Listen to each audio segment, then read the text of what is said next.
800-8949. Operators are standing by, and if you would like to get in on the conversation, we encourage you to do so. Let's go back to Friday night.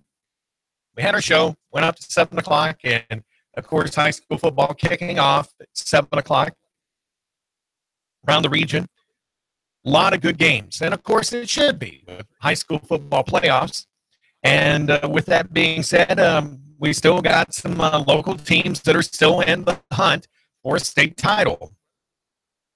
Red Bank took on York Institute on Friday night at Red Bank. And that squad there, I mean, they're really amazing. They defeated their opponents 42-7 over York Institute. And that put Red Bank at a 10-2 record. And then one of the things that we had mentioned from the week before, was the fact that there was only 3 road opponents that took on home teams that actually won out of all the games during week 1. Not so much the case this week. If I'm not mistaken, all the home teams won their games. I could be wrong, but Notre Dame, they went to 10-1 on the season. They defeated Knoxville Grace by a score 32-29. That was probably one of the closest games out of the entire evening, other than the Bradley Central game. So Notre Dame continuing that charge, they go to 10-1 on the season. Knoxville Grace goes to 7-5 on the season.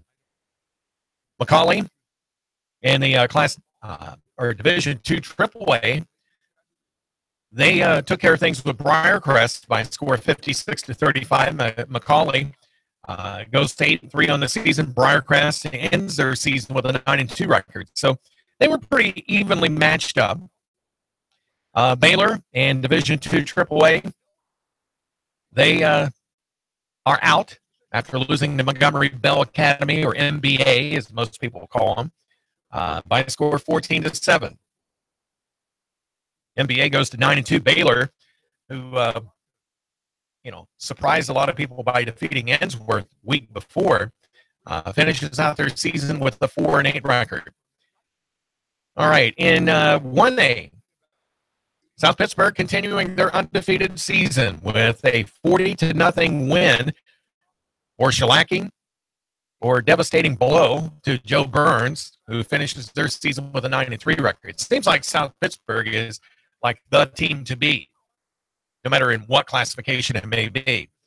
Also in 1A, Whitwell defeated Gordonsville by a score of 49-7. So those two schools, South Pittsburgh and Whitwell, will be faring off against each other in 1A action this coming Friday night. Whitwell's 11-1. So it will be a good game, to say the least. And if I'm not mistaken, because South Pittsburgh has got the better record, they'll be the home team. But we'll find that all out here within the next day or so. In 2A action, Tyner goes to 10-2 on the season. They defeated Watertown 33-22. Watertown finishes their season at 9-3. Marion County continues on after their, I wouldn't say trouncing of Trousdale County, but their victory that they got over them, 32-14. Marion County 7-5 on the season. Trousdale County finishes at 8-4. Happy Valley taking on Meigs County. Meigs County coming into the contest with an 11-0 record. Well, they're now 12-0 after their 38-6 win over Happy Valley. It finishes 8-4 in the season. All right, in 4A, Greenville took care of things. They were also undefeated going into the contest. They took on Chattanooga Central, and Greenville took care of things by a score of 49-12. Central finishes out with a 7-5 record. In 6A, it was Bradley Central moving to 10-2 on the season after defeating Dobbins-Bennett 33-27. Dobbins-Bennett finishes on the season 8-4. So McCallie will take on MBA in Division II AAA action coming up on Friday night. And as we said, Whitwell and South Pittsburgh, we know will be facing off against each other. So, some good ball games and some more good pairings that will be coming up here, this Friday night in action around the region. And I'm sure that there will be a lot of people at the South Pittsburgh football game with Whitwell. That should be an explosive contest. That's why you have the playoffs, right? All right. While we're still talking high school football, Tennessee Titans annual Mr. Football Awards presentation will be held on November 27th at Nissan Stadium in Nashville. We've got 4 area athletes that are in consideration for these awards. They take 5 semifinalists in each classification. There's 9 classifications, 6 on the Division I level and 3 in the Division II level. And those semifinalists were announced on November 3rd. And then from there, the head coaches and media representatives vote, and they come up with the 3 finalists for each award out of those classifications. And those 3 finalists in each class will be in attendance for the awards luncheon up at Nissan Stadium in Nashville. And we've got 4 area athletes, student athletes, that are in consideration for that. Notre Dame's Cameron Wynn for the Division II AA award. Marion County's Jacob Sailors in Division I Class 2A. He's going to be competing against Aaron Swafford from Meigs County, also for that Division I Class 2A title consideration. And then the Kicker of the Year is a Sapper Award that is given, and Bledsoe County's Gabe Boring is the nearest one in our region that will be a part of that consideration. So 4 nearby athletes, one of which right here in our own backyard with Notre Dame's Cameron Wynn, that are finalists in the Mr. Football Awards with the Tennessee Titans and also the Tennessee State Scholastic Athletic Association. The Titans have been sponsors of those awards, ever since the Titans came to town in Nashville, way back. So it's good to see that we've got some area athletes that are doing a great job and are getting the consideration and the notoriety from a job well done. 423-800-8949 is the phone number to call. Sports Talk with Sam Jordan here on Nooga Radio, 92.7 FM, 95.3 HD4. Coming up at 7 o'clock, the Clutch is back, and the Clutch will be on from 7 to 8 weeknights, Monday through Thursday. You're on Nooga Radio, and Keon was on assignment last week, so he's probably all filled up with all kinds of sports chatter to talk to you about, especially after an interesting weekend. The one thing, I know Keon can hear me, one of the things I'd love to find out is that we're supposed to be a boycott of the NFL games because they were wanting to do this on Veterans Weekend. I haven't seen the numbers for myself, and I'm just wondering, while he is getting ready for the show, if there's a way for him to find out how the ratings came out for the various NFL games, whether it was the Sunday afternoon doubleheader games or the Sunday night game, whether there was any ill effect on the TV network. So that would be interesting to find out, because there was a big online push about, all the things going on with the kneeling situation and stuff. But, one of the things to talk about as well, if you haven't heard, I'm just saying, if you haven't heard, Butch Jones was let go finally at the University of Tennessee. Now, as I said throughout the week, last week, I don't think he's that bad of a coach. They've had some injury situations. They lost 3 players in particular to season-ending injuries, and they had 6 others that were probables or questionables for the game against Missouri. But I don't think it helped when you get annihilated like you do, even to a team named Missouri. Now, even though Missouri is a show-me state, Tennessee didn't even show up to show them what football was all about. That's just my opinion. So Sunday morning, well, even late Saturday night, I guess there was talks going on between Coach Jones and John Curry, the athletic director at Tennessee, and they finally got together on Sunday morning. And after a mutual decision by Coach Jones and John Curry, the AD, he was relieved of duties without cause, which that is a good thing for Coach Jones. And I don't think that, he did anything wrong or anything like that. Just haven't won enough. And I have to give this credit here. I was watching on Sunday night at 6 o'clock, Channel 3 News, WRCB-TV, the NBC affiliate. And they had like a timeline of Coach Jones and how well he's done in the first, 3 years of the program. And then he started off with a bang last season with 5-0, and then everything just kind of unraveled. I mean, you folks down here have been around Vols football longer than I have. And it just seems like that unraveling just kept on and on and on into this season here.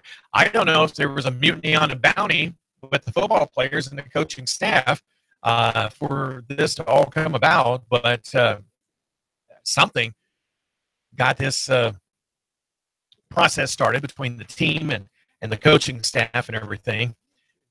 But, Mr. Curry decided, we got to do something different. And, Coach Jones' SEC record this year was 0-6, and they haven't seen that in quite some time. Overall, Coach Jones was 14-24 overall in SEC conference play. And UT defensive coordinator Brady Hoke, who coached at Michigan, San Diego State, and Ball State, with most success coming out of Michigan, stepping in as the interim head coach. He basically knew that by 9:30 in the morning on Sunday. And according to Mr. Curry, in the interview or the press conference that was going on, Hoke has been a coach of the year at each of those schools that he previously coached at Michigan, San Diego State, and Ball State. Michigan, of course, being more the Power 5 conferences. San Diego State, out on the West Coast and everything, they're the lower end of the Division I schools. Ball State, is a mid-continent conference. I forget the name of the conference that they're actually in, but Ball State's had a pretty good program on the 1AA level, if you want to refer to that, or the FCS. Yeah, FCS level. So Tennessee's got LSU and Vanderbilt in their final 2 games. They're both at Neyland Stadium. Hoke, and I said this to Keon before the show, I think Hoke has got the job, even though he's got that label of interim head coach. But like Keon said, if Tennessee beats LSU at Neyland Stadium, he sealed the deal. Vanderbilt should not be an issue. Should not be. But nothing is a guarantee with Tennessee football, at least not this season. So, to further the discussion here on Tennessee football, Curry announced that a head coaching search is underway that will be conducted from within, which is usually done by what they call a headhunter firm. Like you would be looking for top-level executives for big corporations, like an ExxonMobil or Shell or, major companies. And usually they do that for coaching searches or faculty searches to lead universities. We're talking big dollars here. So you want to find the best that's out there. And usually these headhunter firms specializing in sports usually tackles that project. But they're keeping it from within. From what I've gathered, Coach Phil Fulmer who was former head coach forever at Knoxville. It's a part of that process, along with other athletic administration staff that's helping in that process. So one of the things, other than the big loss to Missouri, they're trying to think of the future. And even though there's 2 games left, I guess, Coach Jones had the option of finishing out the season, but knowing that he wasn't going any further with the University of Tennessee after that point, but decided, let's just cut the strings now, be done with it, and go from there. But Mr. Curry also said with the early signing period coming up in December, the 20th through the 22nd, that played into consideration because they've lost a lot of potential signers during that early signing period to come and play in Knoxville for the University of Tennessee. So with that being said, they decided to go ahead and part ways. Coach Jones is going to be receiving approximately $8.5 million for this buyout of his contract. Now, what gets me, and I was saying this to Keon earlier, the assistant coaches, along with Coach Jones, if they would just all leave, Coach Hoke would have to find other coaches to fill in for the remainder of the season. Which I don't think is going to be the case. I think these assistants, are going to hopefully stay on, and maybe even with the new head coach, whoever that may be, that's named as the permanent head coach. But if Jones and all the assistant coaches were to leave, you're talking $13 million. It's going to be paid out to Coach Jones and all these assistants. Now, the assistant coaches, they're on 2-year contracts. Right now, because this is the 5th season of Coach Jones's tenure, they're just in the first year of this 2-year round of contracts. So, they're not guaranteed to be able to stay on. It's all depending on the new head coach, whoever that is, that's named. But right now, they basically can stay on and finish out the season without any issues. But evidently, there was a video coordinator that also left because he felt that he was being threatened by Coach Jones. And, Mr. Curry stated, that he wished that individual future success in wherever he may be. So evidently, there was another party in this that is no longer there. But whoever the new coach will be, he will be the 5th Vols coach in 11 years. That is not good in the least. Got to have that stability, got to be able to find, the right talent. And, I don't think it's going to make that much of a difference by not letting Jones stay and finish out these 2 games. But like I said in the earlier part of the show, I think that Coach Hoke, who had lots of success at Michigan, and at the other 2 schools where he coached at, I think if he can beat LSU, he sealed the deal.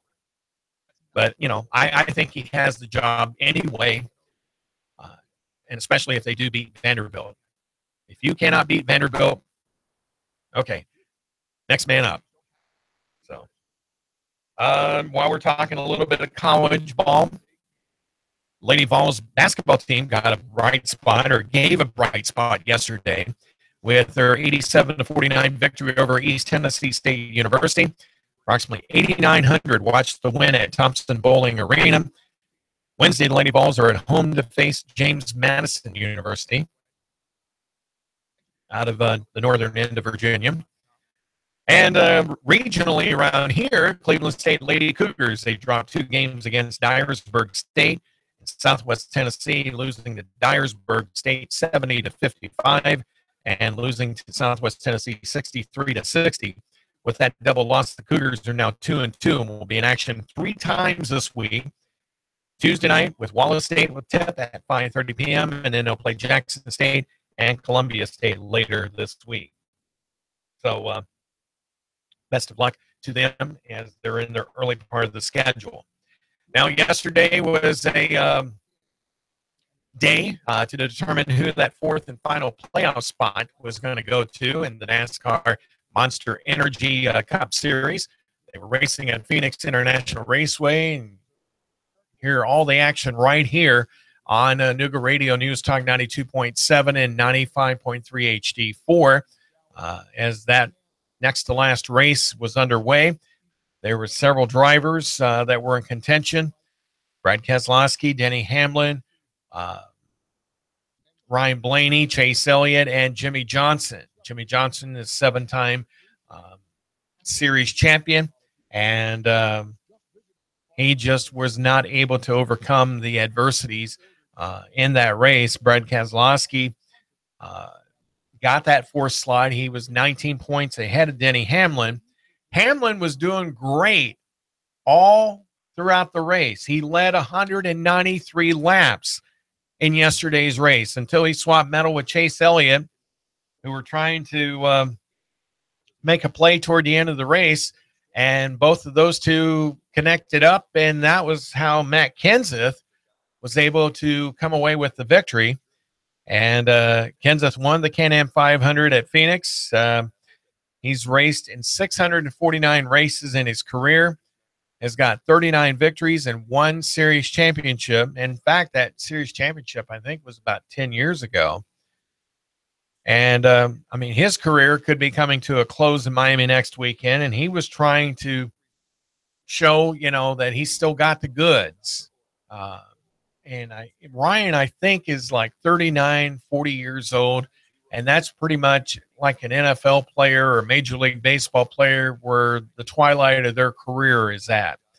But Kenseth still has got the goods and was able to show it to potential owners. He does not have a guaranteed ride for next year. Stewart-Haas Racing has decided to part ways with Kenseth and also with Danica Patrick, and they went with some young bucks out there. So with that being said,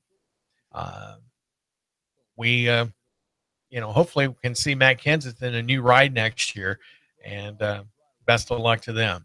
I don't have my screen up that I'm looking for as far as with what time I have left, but if you want to jump in here, there we go. So we'll just have to wait and talk about this after the break. Coming up here on Nooga Radio News Talk 92.7 and 95.3 HD4. Remember, 423-800-8949 is the number to call. Talk to you after the break.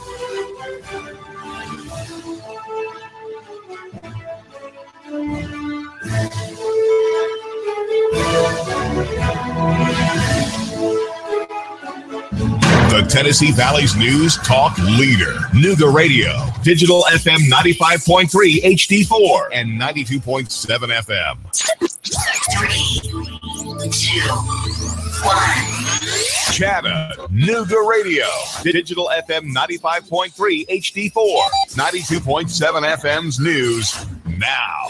A woman was sexually attacked in her own home on the North Shore. She said that a man climbed in through her window while she was sleeping and victimized her. She says it happened at about 7:30 in the morning. The Special Victims Unit is investigating, has collected evidence, both physical and testimonial. The victim says the attacker was a white or Hispanic male, and the police say he's still on the loose.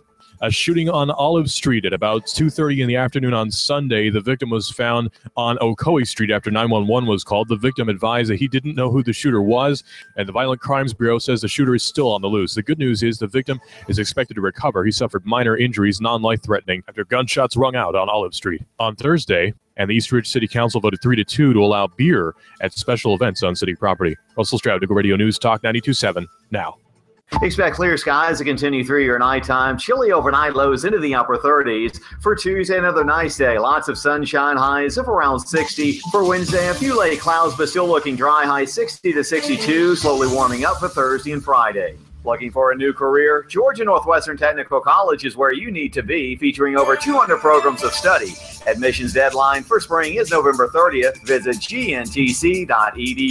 And I'm Source 12 Chief Meteorologist Patrick Orr. Traffic, news, and information. Nooga Radio, digital FM 95.3 HD4 and 92.7 FM. An automated nuclear missile defense system has suddenly entered into launch mode, and you are the only one who can stop it. Escape Experience Chattanooga. Your team has just been infected with a deadly virus. Your only hope? There, in an abandoned farmhouse. Escape Experience Chattanooga. Handcuffed in a maximum security prison, you have an hour to flee. Escape Experience Chattanooga. These escape scenarios and more at Chattanooga's best escape room game and team building platform. Call now. Slots are limited. Register online at escapeexperience.com/Chattanooga. Escape Experience Chattanooga. Pulse Centers of Chattanooga offers non-medical solutions to your body's problems.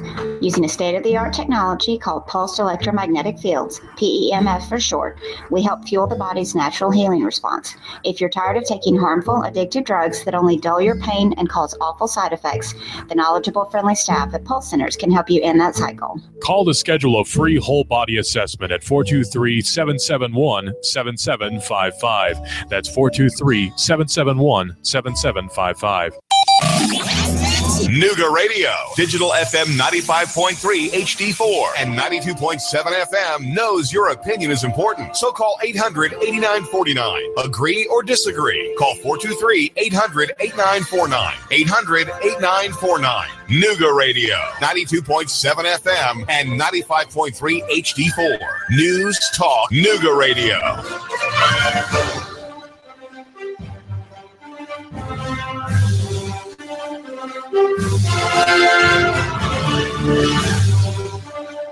Nooga Radio, 92.7 FM, 95.3 HD4. Good evening to you. Sports Talk with Sam Jordan coming up here in less than a half hour.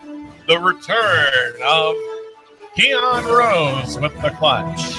He had a week off on assignment and was making all kinds of posts on Facebook and keeping everybody up to date on the various things going on. And so it's good to see him back in action here on Nooga Radio.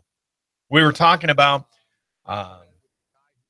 with the college scene and everything, and we got into NASCAR there toward the end of the break. So it will be interesting to see coming up here at the race on Sunday at Miami-Dade International, Martin Truex Jr., Kyle Busch, Kevin Harvick, Brad Keselowski, the four that will be vying for that coveted Monster Energy Cup Series title, and best man will win. So, Keselowski, I mean, he was able to hold off Hamlin, and Hamlin is probably scratching his head saying, I led the most laps. Yeah, you got a few points for that, for each of the various stages, but it wasn't enough to overcome Keselowski with having that 19-point lead over Hamlin. But Hamlin's probably scratching his head like, why did we have to tangle with Chase Elliott? Mesh metal against one another and letting Matt Kenseth come around and swoop around and get the victory toward the end of the race. I'm sure that he will be thinking that through this weekend and probably for a while until February gets here when the Daytona 500 comes back around, and also with the Gatorade Duels that will be the weekend before. So, a lot of thought will be put in during the offseason for a lot of drivers. And Keselowski, I'm not really crazy about because of the fact he's just got that arrogance about himself. It's like my way or no way. Sounds like somebody I know over at Cross Creek, but I'm just saying, I'm sure he's listening. All right. But anyway, just got that attitude. It's like, oh, well, if you don't like it, too bad. But Denny Hamlin, I think, is more of a driver that a lot of fans are going to really start to latch on to. I mean, Dale Earnhardt Jr. has been the fan favorite for a long time. And I think Denny Hamlin is going to end up taking his place after the season ends next Sunday at Miami-Dade. It will be interesting. You got Tony Stewart, Jeff Gordon, and now Dale Earnhardt Jr. that are stepping aside and saying, time to call it a career. Now, Stewart, of course, He's in ownership. So is Jeff Gordon. He's part owner of the Jimmy Johnson number 48 car with Rick Hendrick. And then, of course, with Gordon, he's working with the TV broadcast side with Fox. And I didn't think he would probably go with Fox per se, but, it's worked out. Still got the past with Dale Waltrip, still giving his comical anecdotes and let's go racing, boys, kind of thing to get things started with the race. And then with Larry McReynolds, from a crew chief perspective, they do pretty good. And then NBC, they've got a whole new crew, basically, since they got the broadcast rights back here in the most recent past. They had kind of stepped aside for a little bit. ESPN kind of took it over for a while. And with ABC, and they decided, we're going to get out of NASCAR. Now ESPN's talking about getting out of Monday Night Football, which I think would be a mistake, even though the money ain't mine. It's a lot of money to be talking about. $2 billion a year. That's a lot of money and a lot of advertising. And NBC has the Super Bowl this year. So it will be interesting to see how things play out for them. And Keon was mentioning to me during the break there that some of the stadiums and everything actually had attendance gains, but, in the stadium, but haven't found anything on the ratings per se. And Keon's going to come in here and kind of give us a little bit of an update on that. So what were you able to find out, Keon? So about the ratings, I found that the ratings were, consistent from week to week, that the ratings were down from last year. Okay. They're about as low as they've been. It wasn't more so because of Veterans Day weekend, but yeah, they were down from last year, as you would expect. But yeah, the attendance in a lot of stadiums went up, actually. Yeah, which is odd. The one thing that I noticed, I did scan across, CBS and Fox and NBC last night, even though it was a Veterans Day weekend, and the games were on Sunday instead of on Veterans Day, but they were really going out of their way to really pushing the veteran theme. Oh, absolutely. It's understandable, and it should be. NASCAR did it as well, on NBC, but with Fox and CBS, and then with Sunday Night Football on NBC, they were really making that a huge part of their pregame. It felt more so than usual. Yeah, it was like they were really trying their darndest to divert the attention, I guess, away. Yeah, they were interviewing soldiers. They had the pregame, postgame, halftime show on a base. Yeah. They went all in on this one. And then especially Fox. They're in that carrier. They're in Virginia there. Yeah. Yeah, it was like they had Jay Glazer on another ship that was across the bay there a little ways, and they had, the regular Fox on NFL crew there on one of the other ones where they had like bleachers set up and everything, where they had like several hundred, and then they had that one female soldier that was the running back, in a simulated play and everything, because they were trying to show a couple particular plays for this one team or what they should do. And it was like, okay, you're really trying to suck this up pretty good. Yeah. They're just, it was almost like they were begging, just please keep watching. Yeah. Just, they couldn't live with themselves if for some reason people decided to stop. But the thing that I also noticed about it too, especially on Fox, they had the little produced pieces with the players, right, talking about how much they love the military, and guys that may have military family members, how much those players love the military. Like just to let you know a little extra. Hey, right, we love the military here. Right. Please keep watching football because we love our troops. Now, you were saying that there were some stadiums, some of the games actually had bumps in their attendance and stuff. Yes, in a few cities, in Buffalo, in Chicago, Jacksonville, Detroit, Indy, Nashville, and Tennessee, Tampa, and Washington, all bumps. Wow. In attendance. Huh. That just seems odd because I don't know if you noticed, but there was like this huge Facebook push to boycott games on Veterans Day weekend. Yeah. And it's like, I will admit, like I said, I flipped through CBS and Fox, and there for a while when the Cowboys-Falcons game came on, it was like I watched that for a little bit until I saw how that game was going. Right.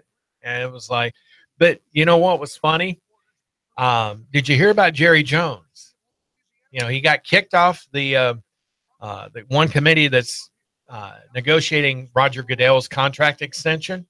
He got kicked off the committee on Saturday by the Atlanta Falcons owner, Arthur Blank. And then they played on Sunday. And then they just trounced my Cowboys 27-7, I think it was. Let's see here. 27-7 in Atlanta.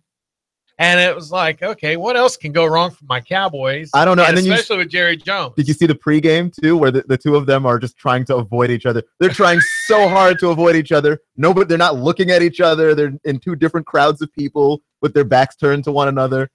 Like, you kind of have to try on a football field to not see the person across the way from you. And they tried real hard. I mean, it was. But the one thing that I saw, on the sportscast and stuff, they said that if Jones goes through with his lawsuit to block the NFL of giving Goodell a contract extension, he's going to have to pay for the legal bills. Wow. Yeah, it's in, I guess, in the bylaws or something that if any owner decides to sue the NFL, that's a current owner, and they lose, they have to pay the legal bills for themselves as well as for the NFL. That is incredible. That's a lot of money. They're saying at least if Jones does not drop this suit, could be as much as $10 million. Who's winning here? That's one of those ones where even if you win, you lose. Right. Does that really feel good? But and I know Jerry Jones. I mean, not on a personal level like I know you right now. For the last several months, but Jerry Jones is from Arkansas. Proud Razorback. He played for my Razorbacks and this, made his mark in the construction business. But knowing Jerry Jones, who's like Jimmy Johnson, who used to coach for Jerry Jones, and Barry Switzer's also from Arkansas, who coached at Dallas. There's always been an Arkansas connection with the Dallas Cowboys over the years. But I'm telling you what, I think he would do it more for principle than anything. I don't think pride has anything to do with it. He's trying to make a point because of the fact a lot of things that has been promised.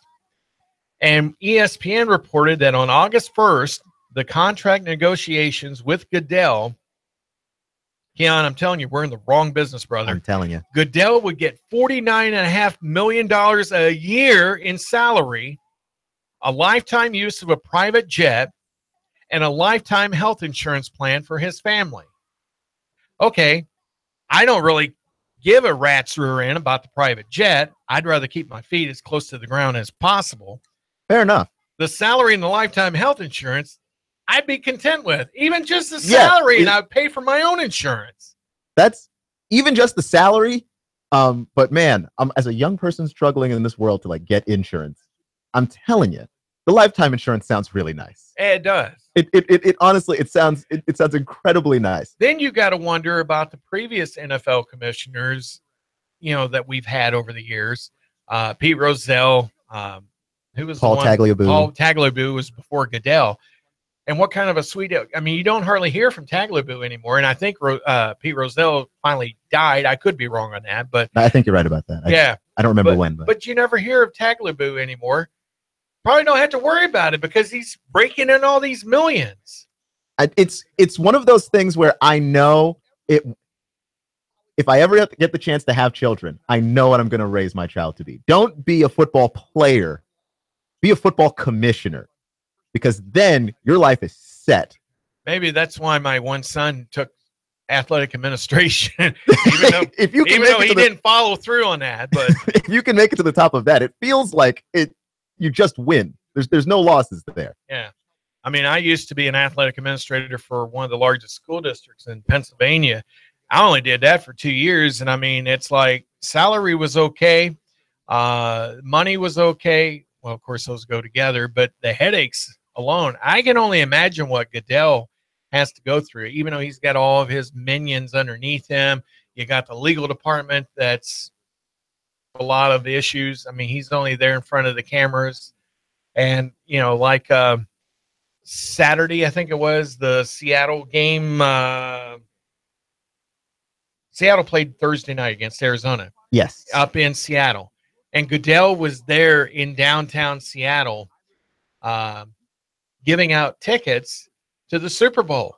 500 tickets the NFL is giving away various weeks to have fans go to the Super Bowl, wherever it's being played at this year or coming up in 2018 there in February. That's like, I bet you almost have to, because of all the flack that they've got from the kneeling situation and stuff. You probably could afford to give away 500 tickets a weekend. And here's the thing too, with all the flack that comes with the kneeling, like that's not even the thing that made Roger Goodell unpopular, because before this happened, people would boo him at the draft. Yeah. He's just largely unpopular. And I think that that's one thing that we underestimate with being the commissioner, is that the fans automatically don't like you. Right. And that's across sports. The fans do not like you. And then, when you're in a situation where Jerry Jones is talking about, well, we should antagonize. Yeah. It's so your boss, or one of your bosses, right, he doesn't like you. And the people who you're supposed to serve, they don't like you. And the players kind of like Goodell, but not really, because he represents the owners. Your job is to be paid to be hated. Right. That's your job. But, going back to Jerry Jones and Arthur Blank, those were the only two owners that came out and said, any of my players are kneeling, they're gone. And now they have this brouhaha going, and Blank kicks him off of the compensation committee. Now, here's the one thing that really gets me. Arthur Blank is the chairman of this compensation committee on the renegotiation of Goodell's contract. But Blank, according to reports from ESPN, terminated Jones as an ad hoc, non-voting seventh member of the committee. The other six, including Blank, were voting members. I don't know whether usually you try to have an odd number on a committee and stuff, but it's like ad hoc, non-voting seventh member. And it's like, okay, he really must have peed off somebody. Yeah, he was barely on the committee. He was barely on it to begin with, and he gets booted because he's filing suit to sue the NFL, a part of the country club setting that Jones has been a part of since I think 89, early 90s, somewhere in there when he bought the franchise from the Schramm family. But I mean, it's a head scratcher here. $49.5 million just in salary a year. How much money is the NFL truly making? I think the NFL is making a whole lot of money. And to your point earlier, when you said that it would be a mistake if ESPN moved on from Monday Night Football, yeah, I agree with you, because if you ride this thing out, like say the owners and the players could come to some agreement and they stop the kneeling, I mean, you stand to make more money again. Like you'd have to think that revenue would go up. Right. And then that's where the money's coming from. It's just people love football so much that, like, we talked about the attendance in those cities going up. It's even if you have the principle of, I don't like the players kneeling during the national anthem, there are still people who love football so much. And I would imagine the attendance also went up, because when you go to a football game, it's something you plan for a little while too. You don't just, willy-nilly go to a football game like you can go to a baseball game. And when I went to see the Steelers here 2 years ago, tickets are $80 a pop. Buffalo Bills, a little bit cheaper. And it was like, then when I went and bought every home game last year for the Steelers, because I knew that they were going to be playing my Cowboys, and I never got to see my Cowboys in person. That's a tragedy. It is in my, aspect of things. And I'm sick and I can't go to it. And it's like all that money that you spend on tickets. All right. Most stadiums, they're holding like 40,000 seats, if not more. You times that, even if the ticket is an $80 ticket, times that by 40,000. That is like 3.2 million a game, or am I too many zeros there? Might be. 320,000. No, it would have to. Hold on.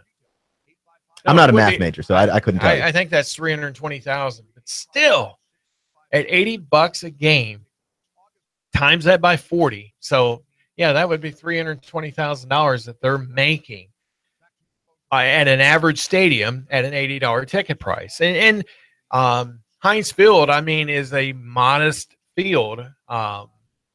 You know, there's not a bad seat in the place. Even at Rich Stadium in Buffalo, there's not a bad seat. You know, Heinz Field and everything, the big difference between them and what's at Rich Stadium or at Old Orchard Park, which is just outside of Buffalo, you know, it's a little bit more covered. I mean, if you're in the lower levels, you may get rained upon a little bit or snowed upon, but, and you can't take an umbrella into place. God forbid you do that, because, we had bought an umbrella for the Saints in the Steelers game. Oh no, you can't take that in. You got to leave that here. You can pick it up after the game. Wow. Well, yeah. After the game, we went back.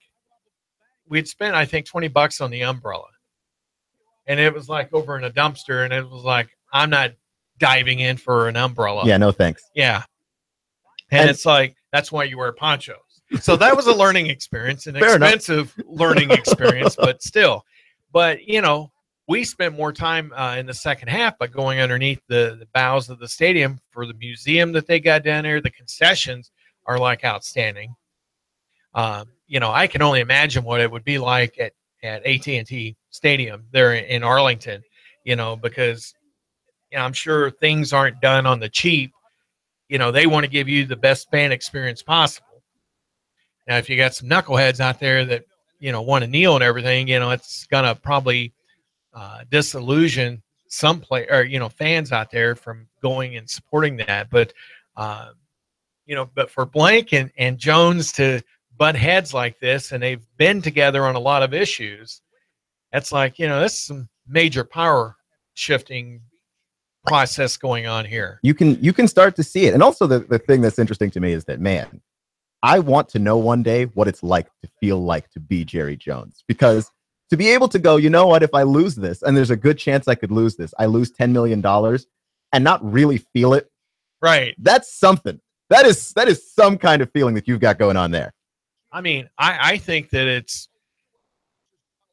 you know, devastating when I lose $5-10, you know, because it absolutely is. I mean, even though I've owned radio and TV stations through my career, it's like, you know, you got to take pride in what you've earned, because it's hard earned. I mean, it's no different than any other person out there that's working a 9-to-5 job or a 7 to 3:30 type of a job, or even if it's 11 to 7, you know, every dollar means a lot, you know, and especially when you got mouths to feed at home, you got rent to pay or a mortgage to pay and that sort of thing. But yeah, $10 million and just drop of the hat. It's like, okay, boys, what's next? You know, yeah, just to lose $10 million on principle. Like, right. I think I'm a very principled person, and there is almost nothing that $10 million might not shift me on. Mm-hmm. Like, I just, you know, I mean, I could see buying several radio stations for $10 million. Why not? And it's like, my wife says, why would you do that? It's like, once you've done it, you want to do it again. It just, and I've owned on different occasions, you know, and it's like, it's just one of those things. Wow, it's hard to believe the time has really came down.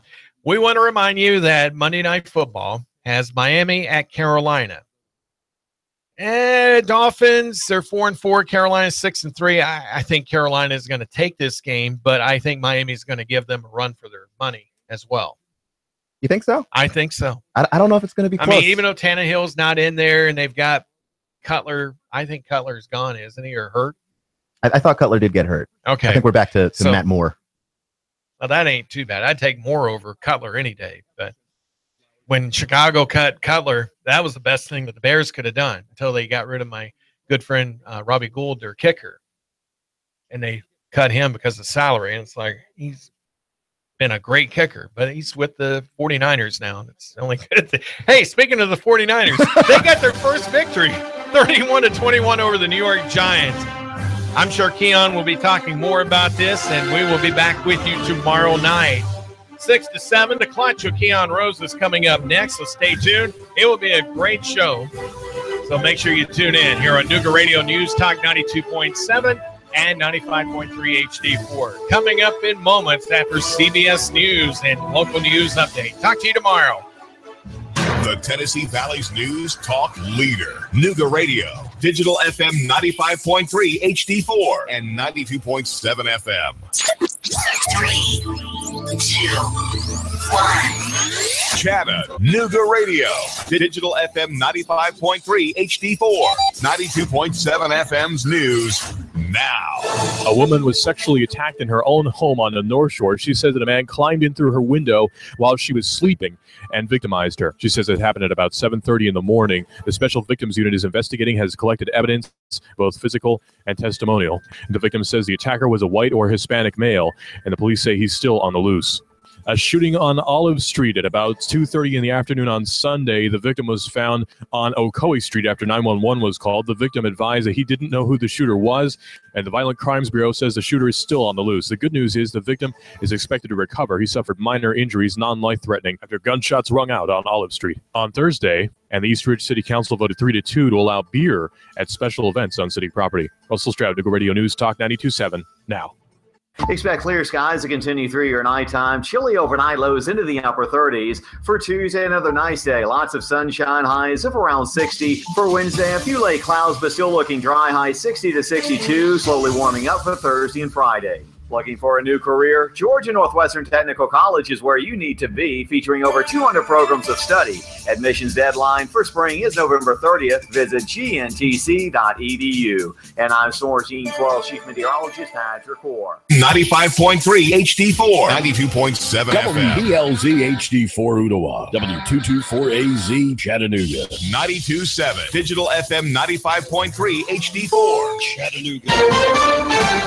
Another woman says Roy Moore assaulted her in her teens. I thought that he was going to rape me. Consumer groups not happy with the new health secretary nominee. This is a guy who's justified price gouging and opposed efforts to limit it. This is the CBS World News Roundup Late Edition. I'm Pam Coulter.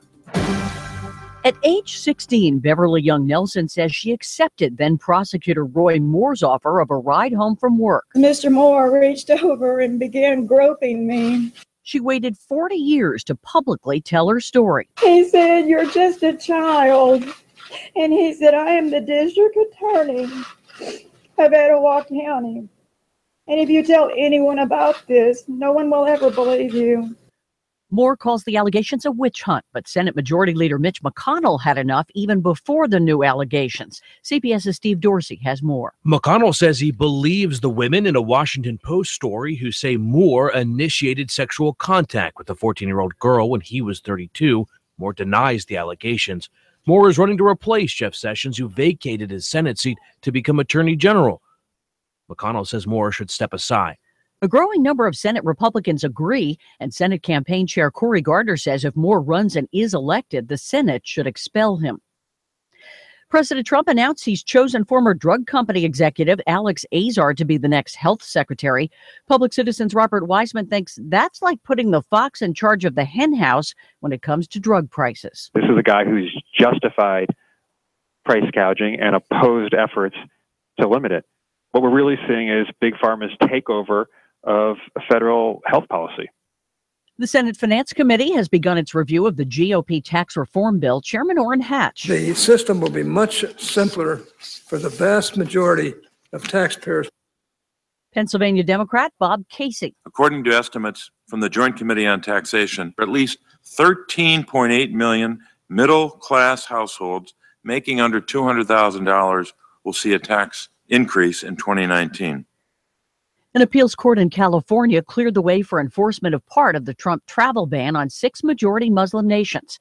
CBS News senior legal analyst Andrew Cohn. This is a victory for the Trump administration. It's a setback for those challenging the ban, but it's not a sudden reversal or a surprise from this Ninth Circuit. The judges there issued a ruling in September along these lines in an earlier challenge to a travel ban, and there still are parts of the ban that can't be enforced, at least as to groups of people with what the courts are calling bona fide ties to the United States. A new FBI report says hate crimes rose for the second year in a row, with more than 6,000 incidents recorded last year. The Dow was up 17 points today. Now this. I'm Jay Farner from Quicken Loans. The rate today on a 30-year fixed-rate mortgage is 3.875%, APR 4.05%. But choosing the right mortgage lender means choosing much more than just a rate. Let me ask you, does calling the company with the best client service in America, with 11 J.D. Power Awards to prove it, matter? Does calling the company that invented Rocket Mortgage, the industry's most innovative, client-focused technology, matter? Does calling the company with 17,000 plus team members who are helping to rebuild the great cities of Detroit and Cleveland matter? Of course it matters. No wonder our clients have made Quicken Loans America's #1 online lender. Call Quicken Loans today at 800-QUICKEN or go to rocketmortgage.com for the best mortgage experience on earth. That's 800-QUICKEN. Call for cost information and conditions. Equal housing lender licensed in all 50 states. NMLSconsumeraccess.org number 3030. After police recovered surveillance video, charges were filed against another 12 Penn State fraternity members in the alcohol hazing death of a 19-year-old student. District Attorney Stacey Parks Miller. These charges range from manslaughter to hazing, and also charges for the actual affirmative deliberate deletion of that video, which obviously pertained to capturing criminal conduct. 5 people had been charged earlier. The jury in the bribery trial of New Jersey Senator Bob Menendez was sent home to rest after it reported it was deadlocked. Menendez is hopeful that when the panel returns to work tomorrow, I would hope that at the end of the day, after they finish tomorrow, that those who continue to believe in my innocence will stand strong, and that at the end of the day, no juror will be coerced into a decision. You're listening to the CBS World News Roundup. Traffic, news, and information. Nooga Radio. Digital FM 95.3 HD4 and 92.7 FM. 3, 2, 1. Chattanooga Radio. Digital FM 95.3 HD4. 92.7 FM's news now. A woman was sexually attacked in her own home on the North Shore. She says that a man climbed in through her window while she was sleeping and victimized her. She says it happened at about 7:30 in the morning. The Special Victims Unit is investigating, has collected evidence, both physical and testimonial. The victim says the attacker was a white or Hispanic male, and the police say he's still on the loose. A shooting on Olive Street at about 2:30 in the afternoon on Sunday. The victim was found on Ocoee Street after 911 was called. The victim advised that he didn't know who the shooter was, and the Violent Crimes Bureau says the shooter is still on the loose. The good news is the victim is expected to recover. He suffered minor injuries, non-life-threatening, after gunshots rung out on Olive Street. On Thursday, and the East Ridge City Council voted 3-2 to allow beer at special events on city property. Russell Stroud, Nooga Radio News Talk 92.7 now. Expect clear skies to continue through your nighttime. Chilly overnight lows into the upper 30s. For Tuesday, another nice day. Lots of sunshine, highs of around 60. For Wednesday, a few late clouds, but still looking dry, high 60 to 62. Slowly warming up for Thursday and Friday. Looking for a new career? Georgia Northwestern Technical College is where you need to be, featuring over 200 programs of study. Admissions deadline for spring is November 30th. Visit gntc.edu. And I'm Storm Team 12 Chief Meteorologist Patrick Orr. Broadcasting live to over 1 million souls in Chattanooga, the Tennessee Valley, and beyond on frequency modulation 92.7. Sean Hannity, 25,000 watts on digital FM 95.3 HD4. CBS Radio News. NASCAR, Bloomberg Markets, David Tulis, streaming strong at NoogaRadio.com. Live on YouTube and Facebook. Nooga Radio, News Talk 92.7. Chattanooga Radio.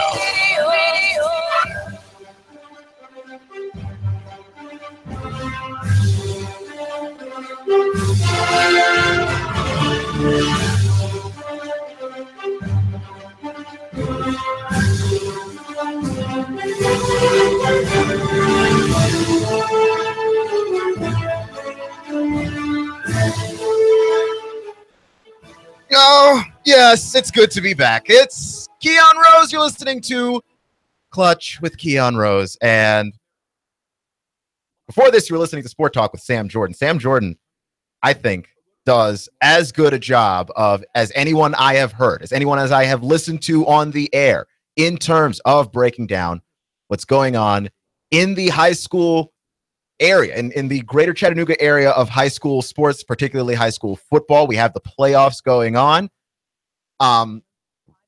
Really strong performances from Red Bank, really strong performances from South Pittsburgh, right? That South Pittsburgh Woodville game that's going to be coming up this Friday is going to be a killer of a game. It's going to be a really great game.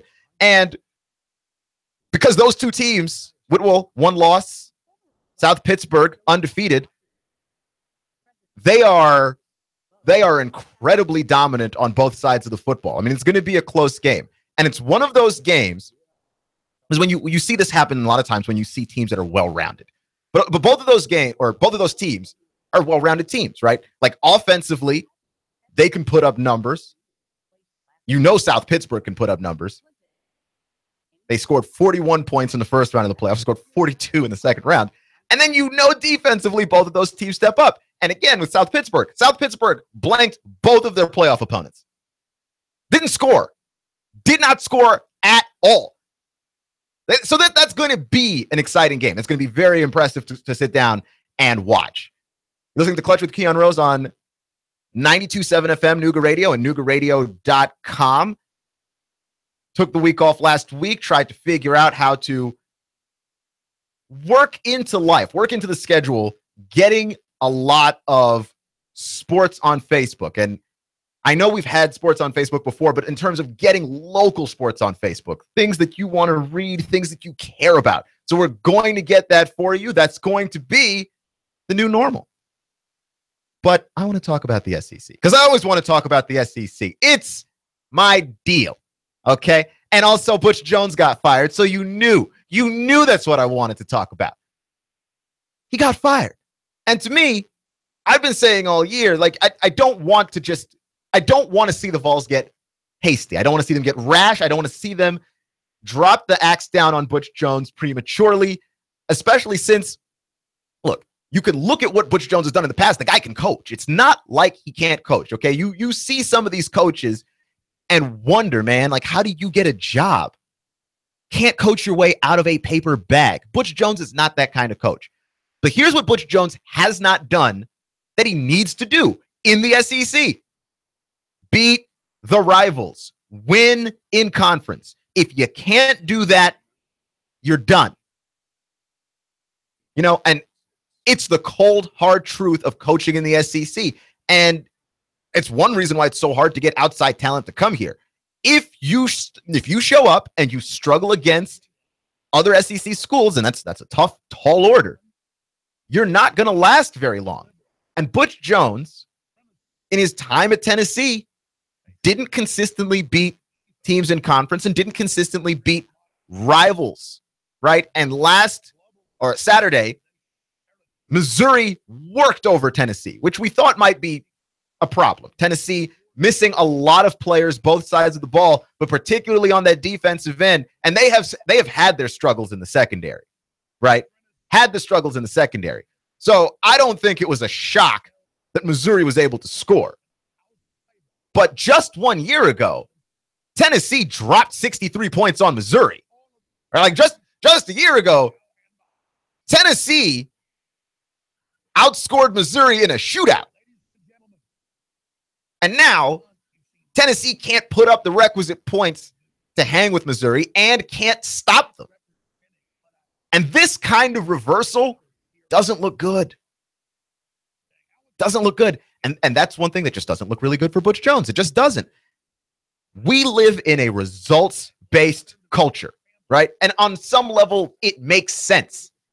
But it's one of those things that, at least for me, I resent it a little bit, that we only look at results. We only look at numbers. We don't approach a lot of this stuff with nuance. We don't ask why. We just make decisions based on, this is what it is. and we don't look into the reasons why things happen. And I think that that's a problem, culturally speaking, but I think it's a problem football-wise in particular. I don't think that a lot of great coaches would have been able to make it in today's coaching arena because we don't have patience. There used to be a level of patience, right? Like, I don't think that football fans are any more diehard now than they used to be. So why is it that people have more time or had more time back in the day than they do now? Good example, right? Sam Jordan's Dallas Cowboys, Tom Landry. He had a few slow seasons to start, right? I think it was like 3 or 4 seasons where the Cowboys were either below or at 500. And then once he got everything established in Dallas the way that he wanted to, off they were, unstoppable, right? Like, that to me, I don't know that you could have Landry as a modern NFL coach because he never would have gotten the chance. And I don't know how many coaches that have been fired because they didn't have the time to really establish what they were trying to do. Like, right now, when you go, okay, a guy's been coaching for 4 or 5 years, that's long enough. That didn't used to be long enough. I think this a part of our culture does seep in. You can't deny the fact that a lot of our culture, a lot of what is modern American culture, impacts the decisions that are used to make football decisions, right? So one thing that's going to impact all of this stuff is the fact that people are not patient anymore. Okay, we live in the age of computers, the internet, smartphones, everything you want and everything you could possibly ask for in your fingers, right at your fingertips, right? Like, right at your fingertips, whatever you want, pretty much instantly, you've got it. So we don't have patience anymore. Like, when we see a coach failing, a coach struggling, we talk about guys being on the hot seat now in year 1, year 2. And that would not have been something you would have dreamed of previously. You know, you let a guy develop. I remember we had Kirby Smart hot seat conversations when Georgia started slow last year. Remember when Georgia struggled to beat Nicholls State last year? People started asking Kirby Smart, is he the guy questions then? Right? And you would have regretted it, of course, if you'd actually moved on what you thought, because turns out he's been brilliant. I mean, Georgia didn't have a brilliant Saturday, but we'll get into that in a second. But in terms of patience, we don't wait 1 or 2 years before we start asking questions. And when we get to 3 or 4, we're about done. We're about as tapped out on a guy as we can possibly be. Never mind that there are ups and downs to building a college football program, and that Butch Jones has done more to pull Tennessee football out of obscurity than just about any other coach hired previously since Philip Fulmer got fired. Right? Like, I don't think that anybody's going to forget very soon Derek Dooley. It's just mind-boggling to me, right? Like, I'm not a big fan of firing guys mid-season. To me, it makes you look like you don't have a direction. Now, it does help Tennessee that Florida fired their coach first. Like, if you're gonna do it, don't be the first ones to do it, right? And this also does not spell good news for Brett Bielema over at Arkansas, because once the coaching carousel starts, it has a tendency to continue to roll forward. So more coaching openings. But I'm looking at this and I'm going, wow, I can't believe Tennessee got worked over by Georgia that way. And I do know that this is a huge part of it too, is that not only has Tennessee lost in conference, but the games that they've lost in conference have been bad, brutal beatdowns, right? Georgia just runs through you. Can't stop Missouri. Heartbreaker to Kentucky. No answers for Florida at the end of a game against a freshman quarterback. And Florida, that Florida loss that Tennessee had, is somehow managing to look worse all the time. You know, Florida can't play offense. That's why. It's looking worse all the time. Like Tennessee's losing games. When they lose games close, it's bad because of how they lose it. It's either some kind of incompetence, and when they lose games in a blowout fashion, it's very often to rival schools a la Georgia or schools that shouldn't be blowing you out a la Missouri. And look, I like Missouri. Right? Like I rave about Missouri's offense probably more than anybody else. That offense is powerful. But make no mistake, Missouri doesn't defend. You should never be just completely out hustled by Missouri. Yeah, and Butch Jones lost his job over that. And look, I get it. I mean, you have to move in a different direction from that because the optics of it look bad. Now, Butch Jones.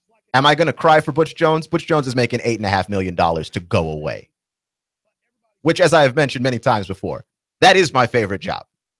That's the job that I want. The job where people pay you not to coach football. And the reason why is that I'm not coaching football right now.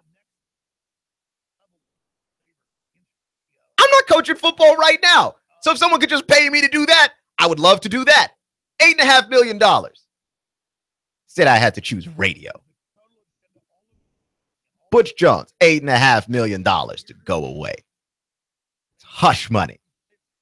The old golden parachute.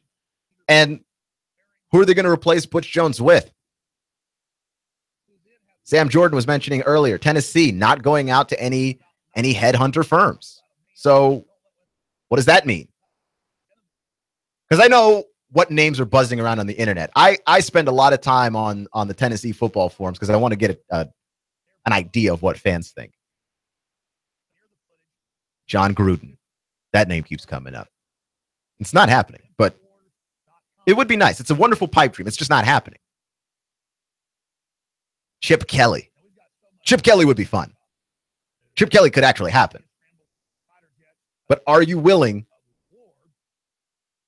for what it is that Chip Kelly brings to the table? You're going to score lots of points, probably, if Chip Kelly is able to be ahead of the curve. Because remember, when the spread offense started getting really popular, Chip Kelly was way ahead of the curve. Then he went to the NFL. Then the spread offense spread everywhere in college football. Chip Kelly comes back. Is Chip Kelly the genius of the spread offense still? Now that everybody knows how to do it? Now that everybody does it? I don't know. Is that a risk you're willing to take at Tennessee? I will say this, though, if you're Tennessee. John Curry has a good record of coach hiring, I would say, across sports. Right? At Kansas State. Really didn't have to hire but one coach at Kansas State, though. That man is still over there coaching right now. But also, John Curry has a history of butting heads with his coaches. And if you hire two guys, or hire a guy like a John Gruden, or hire a guy like a Chip Kelly, big personality, stubborn, because they're smart, and they butt heads with John Curry, you might have a coach who's really great get fired for non-football reasons. And that's a reality you have to live with if John Curry is your athletic director. Happened at Kansas State. John Curry hired Frank Martin, who's a tremendous basketball coach. Frank Martin might be one of my favorite basketball coaches because he's a clone of Coach K, but angrier, which is impossible, but I promise you it's true. And Frank Martin brought K-State to relevance, got K-State, I believe, to a Sweet 16. I was watching Kansas State basketball on Wednesday nights. Like, it was incredible. It was insane. Kansas State was running the Big 12 for a while, somehow managed to push aside Kansas for a couple of years there. Then Frank Martin and John Curry butt heads. And because John Curry is the athletic director, John Curry wins. as is usually the case when you butt heads with your boss. When you butt heads with your boss usually wins. Typically, that's how this goes. Like, unless you're just like someone who's capable of pulling up information on him and you're just going to extort him into doing what you want, then sure, you've got that as an option, I guess. But usually you butt heads with your boss wins. Frank Martin, John Curry butt heads, Curry wins, Frank Martin's out. And I forgot all about Frank Martin, as I think most of America did. All of a sudden, last year, South Carolina, out of the blue, is good at college basketball. Oh, who's the coach? It's Frank Martin. He's still alive, and he coaches at South Carolina. Right? And Kansas State hasn't been the same as a basketball program since. Buried 6 feet under the Big 12. So I don't have any doubts that John Curry is going to be able to fix this situation and hire a coach that is a good fit for Tennessee. And I don't think he's going to have a problem hiring a coach, because he's a Tennessee alum, by the way. I don't think he's going to have a problem hiring a coach that can win. The question is, can John Curry not repeat that Frank Martin situation? Can he allow his coach to just do his thing? That, I don't know. I don't have the answer to that question. I'm just saying. It's all a possibility. And if you hire a new guy, and this is another reason why I think you should try and hire the unexpected, because if you try and hire Gruden or Kelly, I mean, for me, that showdown feels inevitable. Right? Especially with Chip Kelly, who is known for being relatively disagreeable already. Right? Like, Chip Kelly went 10-6 and 10-6 in Philadelphia. It's not like he was a bad coach. Okay? They won the division one year, I believe. And then the next year, didn't win the division, but I believe made the playoffs as a wild card. It was back-to-back 10-6 seasons, and he got fired. Why? Because Chip Kelly is kind of a know-it-all. He's not particularly humble. He's very smug, and it didn't work. Then he was in San Francisco with the 49ers for 1 year, right? Didn't really have a chance to do anything with the team. Now, obviously, a new GM comes in. They decide to go a different direction. But the fact that they didn't even give Chip Kelly a chance means that he didn't really have a ton of allies in that building in the first place. Someone who's going to pound on the table for you. Didn't have that guy in the building. So Chip Kelly, out the door. If you bring Chip Kelly to coach at Tennessee, for whatever reason, understand that there's a distinct possibility that while Chip Kelly can help your team win, he might piss off everybody in the room before he even gets to that point. Right? Like, Chip Kelly might upset everybody before he even gets the chance to win. And that's not good. Because I don't think that John Curry takes very kindly to being challenged unnecessarily, let's say. Fletcher with Keon Rose on Nooga Radio. NoogaRadio.com on 92.7 FM. And I watched the Georgia-Auburn game. And my mind, my head, I'm still reeling from this game. Okay. Auburn dismantled Georgia. Dismantled them. Now, I had to watch it a couple of times because I had the game recorded. So I had to go back and watch it a couple of times to try and figure out, like, why did this happen? Because first off, the score was close in the first half. At the end of the first half, it was 16-7. This isn't one of those games where it got out of hand early. And I actually think that if Georgia were able to score early, the game might have been closer. And the reason why I think that is this. Georgia, their bread and their butter is running the football. Nick Chubb, Sony Michel. And they got out to a quick start. Now, granted, you could already tell early in the game, this is the toughest defensive challenge that Georgia had faced. Georgia hadn't faced anybody outside of Clemson. Was it Clemson? No, Auburn played Clemson. Georgia hadn't faced anybody outside of Notre Dame, rather, that showed that they could slow down Chubb and Michel. That's why this game was such a test, because we were trying to figure out, is Georgia good or is Georgia good? Right? Like there are two different kinds of good. Let me give you an example of what I mean. There are bands that'll win the Grammys, and then you never hear from them again. Right? Remember when Macklemore won that hip hop Grammy award over Kendrick Lamar? Maybe you don't. I do. He won that award over Kendrick Lamar, and you haven't really heard from Macklemore since. Right? Macklemore was everywhere on the radio for one hot second. And then you didn't hear from Macklemore since. Right? Since then, Kendrick Lamar has won that award. Will probably win it again this year because he released another album. He's had the staying power. And what we wanted to know from Georgia is, are you Macklemore? Right? Like, do you just look good now?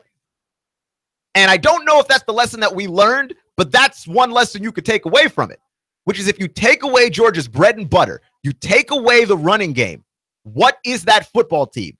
And the answer to that question is incapable of scoring on Auburn. When you take away the bread and butter, what's next? Because that's what great teams are. Great teams go, okay, you take away my best punch. My second best punch is not that bad. Took away Georgia's best punch. And look, I feel bad for Jake Fromm because Jake Fromm got beat up. When he had some time to throw the ball down the field, he looked pretty good. Right? Completed some passes to Terry Godwin. I mean, he looked the part.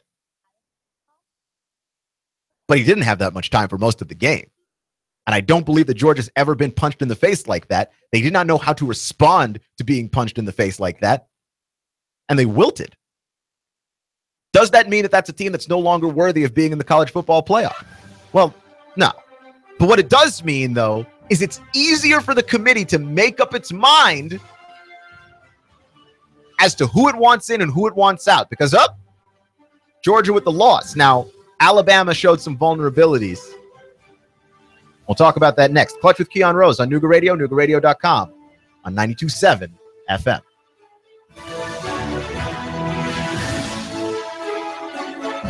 The Tennessee Valley's news talk leader, Nooga Radio, digital FM 95.3 HD4 and 92.7 FM. 3, 2, 1. Chattanooga Radio, digital FM 95.3 HD4, 92.7 FM's news now. A woman was sexually attacked in her own home on the North Shore. She said that a man climbed in through her window while she was sleeping and victimized her. She says it happened at about 7:30 in the morning. The Special Victims Unit is investigating, has collected evidence, both physical and testimonial. The victim says the attacker was a white or Hispanic male, and the police say he's still on the loose. A shooting on Olive Street at about 2:30 in the afternoon on Sunday. The victim was found on Ocoee Street after 911 was called. The victim advised that he didn't know who the shooter was, and the Violent Crimes Bureau says the shooter is still on the loose. The good news is the victim is expected to recover. He suffered minor injuries, non-life-threatening, after gunshots rung out on Olive Street. On Thursday, and the East Ridge City Council voted 3-2 to allow beer at special events on city property. Russell Stroud, Nooga Radio News Talk 92.7 now. Expect clear skies to continue through your nighttime. Chilly overnight lows into the upper 30s. For Tuesday, another nice day. Lots of sunshine, highs of around 60. For Wednesday, a few late clouds, but still looking dry. High 60 to 62. Slowly warming